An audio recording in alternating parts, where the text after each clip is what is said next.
ಅತ್ತೆ ಏನಾದ್ರು ಹೆಲ್ಪ್ ಮಾಡ್ಲಾ? ಅಯ್ಯೋ ಅಳಿದ್ರೆ ನೀವ್ಯಾಕೆ ಬಂದ್ರಿ? ಹೋಗಿ ಕೂತ್ಕೊಳ್ಳಿ. ಇದೆಲ್ಲ ಹೆಂಗಸರು ಮಾಡೋ ಕೆಲಸ.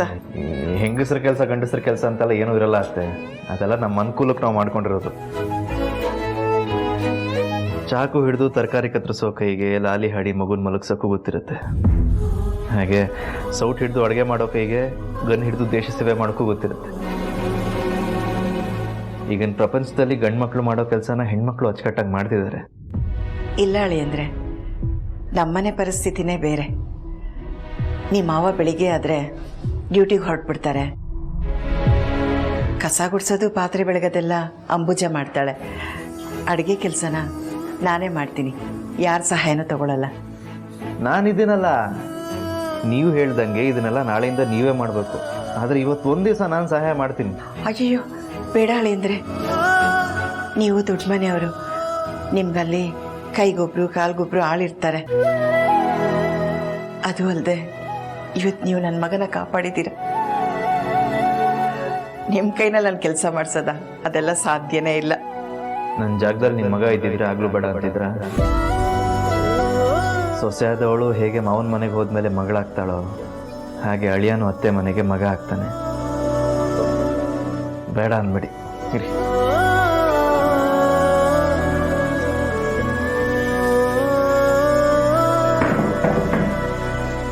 ನೀವು ಮೊದಲು ಕೂತ್ಕೊಳ್ಳಿ. ಅಯ್ಯೋ ಬೇಡಪ್ಪ, ನಾನೇ ಮಾಡ್ಕೊಳ್ತೀನಿ. ಕೈ ಬೇರೆ ಗಾಯ ಆಗಿದೆ, ನೀವು ಹೆಂಗೆ ಮಾಡೋಕ್ಕಾಗತ್ತೆ? ಅಷ್ಟೇನಿಲ್ಲ ಅತ್ತೆ, ದೀಪ ಅವ್ರು ಸ್ವಲ್ಪ ಜಾಸ್ತಿನೇ ಹೇಳ್ತಾರೆ. ಅದರಲ್ಲೂ ನೀವು ಮುಲಾಮ್ ಬೇರೆ ಹಚ್ಚಿದ್ದೀರಲ್ಲ, ನೋವೆಲ್ಲ ಕಡಿಮೆ ಆಗಿಬಿಟ್ಟಿದೆ. ನೆನ್ನೆಗಿಂತ ಎಷ್ಟೋ ಪರವಾಗಿಲ್ಲ. ಕೂತ್ಕೊಳ್ಳಿ. ನೀವು ಪರವಾಗಿಲ್ಲ, ಕೂತ್ಕೊಳ್ಳಿ.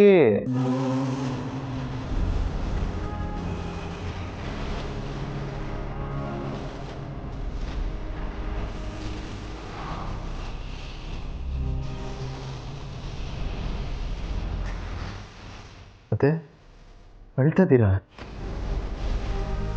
ಇಲ್ಲ ಅಂದರೆ ಇದು ಸಂತೋಷದ ಕಣ್ಣೀರು. ಆ ದೇವರು ನಿಮ್ಮಂತ ಅಳಿಯನ್ನ ನಮಗೆ ವರವಾಗಿ ಕೊಟ್ಟಿದ್ದಾನೆ. ಆದರೆ ನಾವು ನಿಮಗೂ ದೀಪನ್ಗೂ ಹೊಂದಾಣಿಕೆ ಸರಿ ಇಲ್ಲ ಅಂತ ತಪ್ಪಾಗಿ ತಿಳ್ಕೊಂಡಿದ್ವಿ. ನೀವು ನಮಗೆ ಹೇಗೆ ಒಳ್ಳೆ ಅಳಿಯನೋ ಹಾಗೆ ದೀಪಗೂ ಒಳ್ಳೆ ಗಂಡನಾಗಿದ್ದೀರಿ. ನೀವು ಹೀಗೆ ಕೊನೆವರೆಗೂ ಸುಖವಾಗಿ ಸಂತೋಷವಾಗಿದ್ರೆ ನಮ್ಗಷ್ಟೇ ಸಾಕು. ಮಾವ ಆಗಲಿ ಅತ್ತೆ ಆಗಲಿ ನನ್ನ ಮೇಲೆ ಬೆಟ್ಟದಷ್ಟು ನಂಬಿಕೆ ಇಟ್ಟಿದ್ದಾರೆ. ಆದರೆ ಇವತ್ತಲ್ಲ ನಾಳೆ ದೀಪ ಅವರಿಂದ ದೂರ ಆಗ್ತೀನಿ ಅನ್ನೋ ಸತ್ಯ ಗೊತ್ತಾದರೆ